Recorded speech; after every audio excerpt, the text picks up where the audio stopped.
자존감이 아닌가. 자존감이 무너졌을 때 우울감이 오지 않나 싶어요.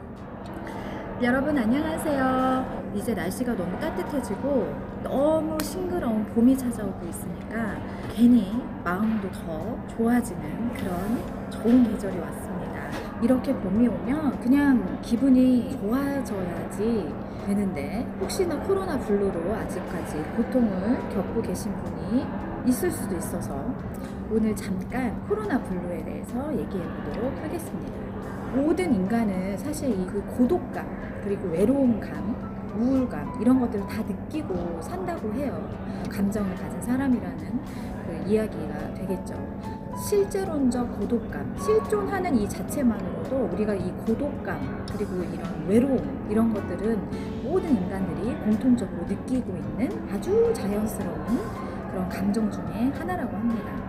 특히나 이 코로나 시대에 이 코로나와 우울한 느낌의 이 블루, 그래서 이 코로나 블루라고 부르잖아요. 근데 이것을 방치해놓고 치료하지 않으면, 그러니까 나만의 어떤 치료법을 개발하지 않으면 사실 이것이 계속 가다 보면 나중에 우울증까지 갈 수가 있겠죠. 그래서 코로나 블루니 코로나 레드니 뭐 이런 말들이 나오는 거는 그러니까 흔한 말이 된 것 같아요.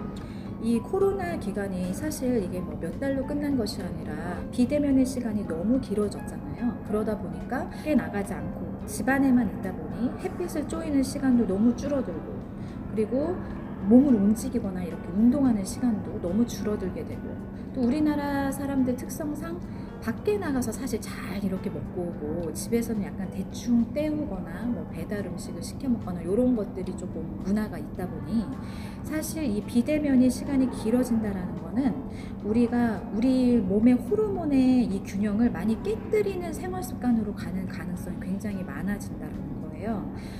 밖에 나가지 않으니까 햇빛에 대한 노출 시간이 너무 줄어들고, 운동하는 시간이 너무 줄어들게 되고, 그리고 영양적으로 좀 좋은 음식들을 챙겨 먹는 것들이 너무 줄어들게 되고, 그렇게 되니까 우리 몸에 있는 그 호르몬의 불균형이 오게 되면 당연히 우리가 감정적으로 느끼는 그런 우울감이 자연적으로 높아질 수밖에 없는 그런 생활 습관으로 가게 되었던 거죠. 주변에서도 우울감으로 고통을 받고 있는 사람들의 이야기를 많이 듣다 보니까 느끼는 거는 이게 개인의 문제로만 끝나지 않는다는 게 더 큰 문제인 것 같더라고요. 주변에 있는 가족이라던가 그 내가 속해 있는 그런 어떤 많은 사람과 연관이 되어 있기 때문에 이게 나로만 끝나는 것이 아니라 나비 효과처럼 이 우울한 감정도 이게 다 퍼지는 것이 문제죠.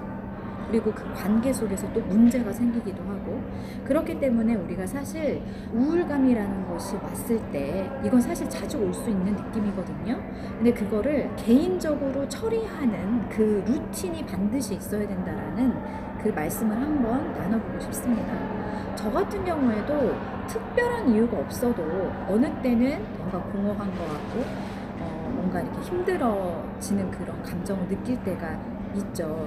그럼 저 같은 경우에 루틴이 있어요. 뭐냐면 그런 감정이 좀 들었다, 뭔가 마음이 흔한 말로 꿀꿀하다 이런 느낌이 들 때는 일단 햇빛이 있는 바깥으로 나가요. 그 보통은 실내에서 그런 느낌이 들 때가 있잖아요. 이렇게 집에 혼자 있다거나 그럴 때, 그럼 일단은 밖에 나가는 거죠.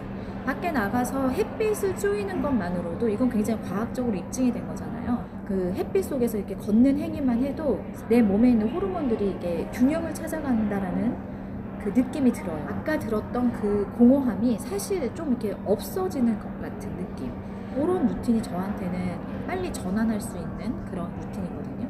몸에 좋은 거를 챙겨 먹고 신선한 야채나 과일이나 이런 것들을 위주로 좀 이렇게 일부러 그런 거를 좀 많이 먹어주고, 물을 좀 많이 먹어주고, 내가 그런 기분이 든다 그러면은 빨리 그걸 알아채고 빨리 그것으로 넘어가려는 연습을 하는 거죠. 고무줄을 한번 예를 들게요. 고무줄이 이렇게 있으면 고무줄을 이렇게 당기는 이 행위가 우리에게 스트레스 행위라고 예를 든다면, 고무줄을 계속 당기기만 하면, 즉 스트레스를 계속 주기만 하면 나중에 이 고무줄이 탄성력을 잃고 회복력을 잃고 끊어지는 사건이 일어날 수 있죠. 사람으로 따지면은 스트레스가 계속 되다가 이 끊어지는 것, 즉 우울증으로 갈 수 있는 그 상태가 되거든요. 우리에게 탄력성과 회복력을 잃어버리는 그 순간이 우리에게는 우울증으로 빠지게 되는, 우울감과 우울증은 엄연히 다르지만 우울감이라는 거 회복시키지 않고 계속 두기만 하면 정말 이 고무줄이 끊어지듯 우리의 마음도 그 끊어지는 그 상태의 우울증으로 갈 수 있어요. 그러면 이거는 정말 심각해지는 상태이기 때문에 치료를 정말 받아야죠. 그런데 문제는요, 이 끊어진 고무줄을 치료를 한다고 생각을 하면 우리가 뭐 테이프를 감던가 묶던가 할 수 있는데, 그 상태가 우리가 건강할 때 예전의 그 상태라고 할 수가 없다라는 거예요. 즉 온전한 회복이 사실상 힘들다라는 거죠. 그러니까 우리는 이 고무줄이 당겨지는 그 상태 있죠. 그 상태를 우리가 빨리 인지하고 다시 원래대로 회복시켜 놓는, 회복성, 탄력성을 다시 가져가는 그 연습을 우리가 스스로를 좀 해야 한다는 것입니다. 그래서 내가 기분이 조금 우울감이 든다라는 거를 빨리 캐치하는 거 중요하고요. 그 다음에 내가 그럴 경우에는 나는 이런 루틴으로 빨리 가겠다. 그래서 자기만의 그 회복력을 가져오는 그 루틴을 반드시 가지고 있어야 된다는 거예요. 밖으로 그냥 나가서 좀 이렇게 걷고 오는 거, 그 다음에 사람을 좀 만나서 수다를 좀 떠는 거, 운동을 하러 간다던가, 그러니까 여러 가지 자기만의 루틴을 좀 만드는 게 굉장히 중요한 것 같고요. 이 코로나 시대에 비대면의 시간이 너무 길어지다 보니까 많은 사람들이 그 우울감에 있는 상태가 매일 이렇게 이어지게 된 거예요. 그러니까 고무줄의 그 스트레스가 계속 스트레스를 땡기고 한 상태에서 계속 너무 오랫동안 지내다 보니 이 우울감이라는 게 좀 강화가 되어서 이게 생활 속에서 나의 감정이 원래 그런 것처럼 계신 분들이 굉장히 많으시고, 이거를 그냥 두면 절대 안 된다고 생각을 하는 이유 중에 하나는 가족은 항상 또 붙어 있잖아요. 그러다 보니까 그게 아이들한테도 영향이 가고, 또 엄마의 감정이나 이런 것들이 아이들이 굉장히 영향을 많이 받죠. 그러면 개인으로 시작된 잉어함이나 이 우울감이 개인으로 끝나는 게 아니라 너무 나비 효과처럼 퍼진다라는 게 참 문제인 것 같아요. 그래서 반드시 여러분만의 루틴을 좀 만들어 놓으시라는 거, 그거를 말씀드리고 싶었고요. 다른 분들은 또 어떻게 이거를 극복하고 계시고 생각하고 계신지 한번 대화를 나눠보는 것도 굉장히 중요한 일인 것 같아요. 마침 여기 지나가시는 행인분이 계셔서 제가 저 행인분에게 우울감이나 이 우울증에 대해서 어떤 또 노하우가 혹시 있으신지 한번 여쭤보도록 하겠습니다. 안녕하세요, 행인분. 안녕하세요. 마침 이렇게 지나가시는 행인분이 계셔서 이렇게 한번 모셔봤습니다. 여기 옆으로 좀만 더 와보세요.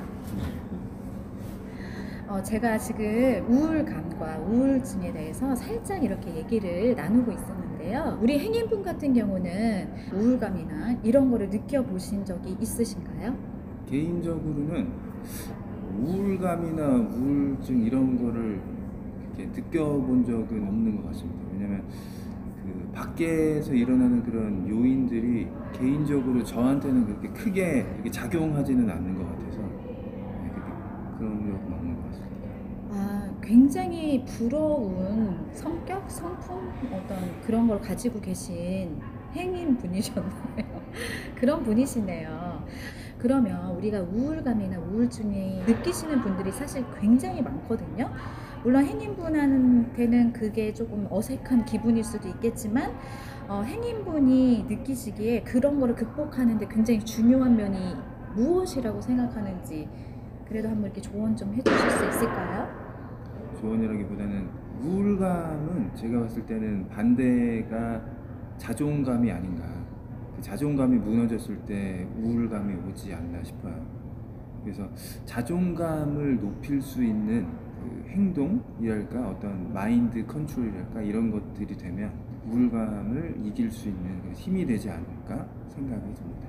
그러면 우리가 평상시에 그 자존감을 높일 수 있는 좀 손쉬운 방법이 뭐가 있을까요? 자존감을 높이려면 일단은 건강한 몸에서 건강한 생각이 나오듯이 일단은 자기 몸의 관리를 시작을 해야 되는 것 같아요. 뭐 일어나는 것부터, 몸을 움직이는 것부터, 무조건 일어나면 5분이라도 먼저 일어나서 밖에 나가는 거죠. 조금 더 일찍 일어나는 것도 너무 좋고, 그리고 뭐 언제 일어났든 어쨌든 5분 정도라도 내 몸에 부스트업 할 수 있는 움직임, 그런 거를 조금 해주는 게 굉장히 도움이 된다고 말씀 주셨고, 또 어떤 게 있으실까요? 그 주변 사람들에게 따뜻한 사랑의 말을 해주는 것, 그러니까 칭찬이라는 거죠, 결국은. 그러니까 그런 말을 해주는 게 굉장히 좋은 것 같아요. 칭찬하기. 네. 맞아요. 그러니까 그 칭찬을, 뻔한 칭찬인 거를 알면서도 기분이나 이런 것들을 많이 이렇게 업시켜 주실 때가 굉장히 많더라고요. 근데 가끔은 이런 것도 내가 칭찬 받아도 되나 하는 상황에서도 칭찬을 받으면 어쩔 때는 막 이런 거 있잖아요. 막 일어나서 머리가 너무 부시시하고 진짜 막 너무 침도 이렇게 묻어있는 건 아닌데, 근데도 이쁘다고 막 이렇게 해주는 칭찬을 이렇게 들으면 나를 놀리는 건가, 아니면 그냥 정말 이빨인 칭찬을 계속 하는 건가, 이런 생각이 들 때도 있는데, 그래도 들으면 좋기는 하더라고요. 근데 그런 칭찬은 왜 하는 거예요? 어떻게 생각하면 좋냐면, 자기 자녀가 이제 일어나가지고 머리가 이렇게 여기가 이렇게 떠가지고 네. 엄마 아빠 이렇게 하고 딱 나왔어요. 네. 이렇게 딱 나오면은 너 머리 그렇게 뜬 거 내 스타일 아니야. 너 오늘 나 너무 너 안 사랑스러워. 이렇게 되지 않잖아요. 그죠? 그쵸. 그냥 너무 이쁘죠. 너무 이쁘죠. 네. 얘가 무슨 뭐가 먹다가 여기가 흘렸든 입에 뭐가 묻었든 머리가 뜨든 그거는 전혀 그 사랑과는 상관이 없는 부분이거든요. 그냥 그 자체가 이쁜 거예요. 네. 네. 너무 그냥, 사랑하니까. 그러니까 그냥 그 사람 자체가 이쁜 거지, 이게 무슨 머리가 떠서 안 이쁘고 뭐 머리가 눌려서 안 이쁘고 잠옷을 입어서 안 이쁘고 티셔츠가 늘어나서 안 이쁘고 이렇게 되면은 저는 그래서 그냥 그 자체를 보고 얘기를 하는 거지, 그러니까 없는 것을 말하는 거가 아니라 그냥 그 자체의 그 사람에 대한 그 사랑, 그게 있으면 다 그렇게 보이는 것 같아요. 아, 그러면은 진짜 그런 상황에서도 나오는 칭찬은 진심인 거네요. 그렇죠. 진심이죠. 당연히 진심이고. 네. 알겠습니다. 우울감이 자존감하고 연결되어 있다는 그 말씀이 되게 공감이 가요. 이 우울증이라는 것도 우리가 내가 정말 쓸데없는 인간으로 느껴지고 나 같은 사람이 있어서 뭐해 뭐 이런 기분하고 연결이 되면서 우울증으로 더 빠져들 수 있는 거잖아요. 그런데 나 자신에게도 내가 스스로 칭찬을 해주는 것도 중요한 것 같고, 그 다음에 옆에 있는 사람이 정말 눈에 보이는 거에 대한 아주 뻔한 칭찬이라도 이렇게 좀 이렇게 해주는 것도 그 사람의 어떤 성품이나 어떤 그 사람이 해놓은 많은 것들이 있잖아요. 요리가 될 수도 있고 뭐 집안일 이렇게 한 것도 자꾸 이렇게 칭찬을 해주는, 그 능력에 대해서도 칭찬해주는 것을 계속 옆에서 좀 하다 보면 서로 자존감이 좀 많이 좋아질 것 같아요.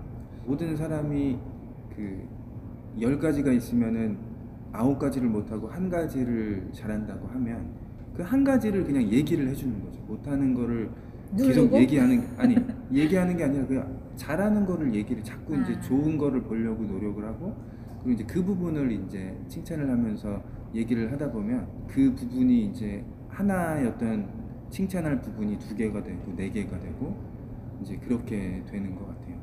그러니까 사실 그것도 좀 이렇게 내 습관이 되도록 좀 노력하는, 칭찬 습관도 노력을 해야 되겠다라는 생각이 많이 드네요.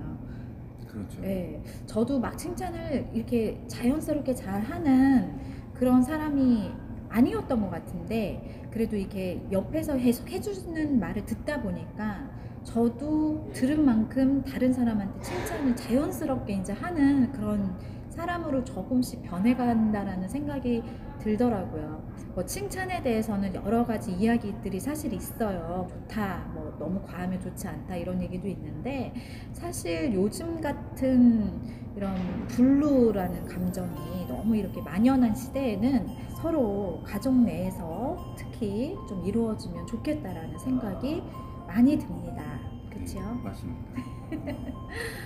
이렇게 지나가시다가 이렇게 바쁜 시간일 수도 있는데 우연히 지나가는데 네. 여기 오게 돼가지고 네, 너무 감사해요. 네, 영광이고 감사합니다. 네, 혹시 나중에 또 이렇게 지나가시다가 제가- 우연히 지나갈 때만 불러주세요.